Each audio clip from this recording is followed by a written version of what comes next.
ഒരു കാര്യം വളരെയധികം സന്തോഷത്തോടെയും എന്താണ് കേൾക്കട്ടെ. ഇന്ത്യൻ നാഷണൽ കോൺഗ്രസ് എന്ന പിന്നെ ഇങ്ങനെ ഈ നിർത്തി നീട്ടി വലിച്ച് പറയാനൊന്നും പറ്റില്ല. വേഗം പറഞ്ഞു തീർക്കണം കേട്ടോ.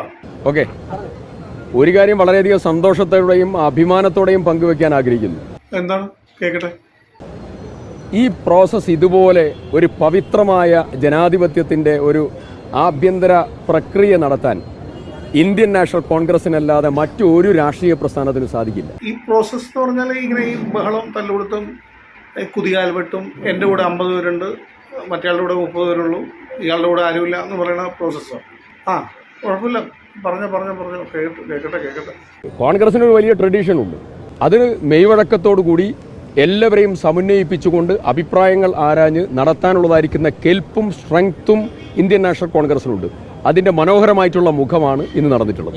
അതെ, അത് കോൺഗ്രസിൻ്റെ ഭയങ്കര സൗന്ദര്യമാണ്. അതാണല്ലോ ഇപ്പോൾ കണ്ടുകൊണ്ടിരിക്കുന്നത്. എൻ്റെ പൊന്ന് ചങ്ങാതി, നിങ്ങളൊക്കെ ഏത് ലോകത്താണ് ജീവിക്കുന്നത്? നിങ്ങൾക്ക് വല്ല സാമൂഹിക ബോധമുണ്ട്?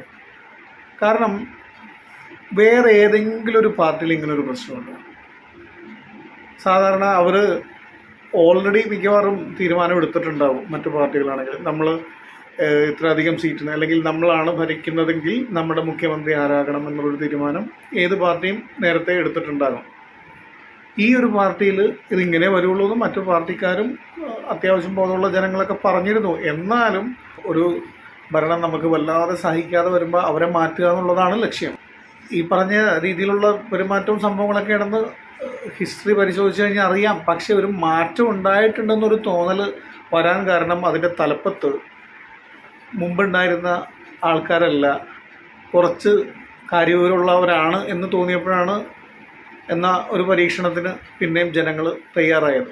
പക്ഷേ ആ പരീക്ഷണത്തിൽ നിങ്ങൾക്കൊരു വിജയം തന്നപ്പോൾ വീണ്ടും പഴയതിനേക്കാൾ മോശം, അതായത് മുമ്പ് അടുക്കളയിലായിരുന്നതല്ലെങ്കിൽ ഇപ്പോൾ പുറത്ത് മറ്റേ മാർക്കറ്റിൽ വന്ന് അടികൂടുന്ന പോലത്തെ പരിപാടിയായിപ്പോയി.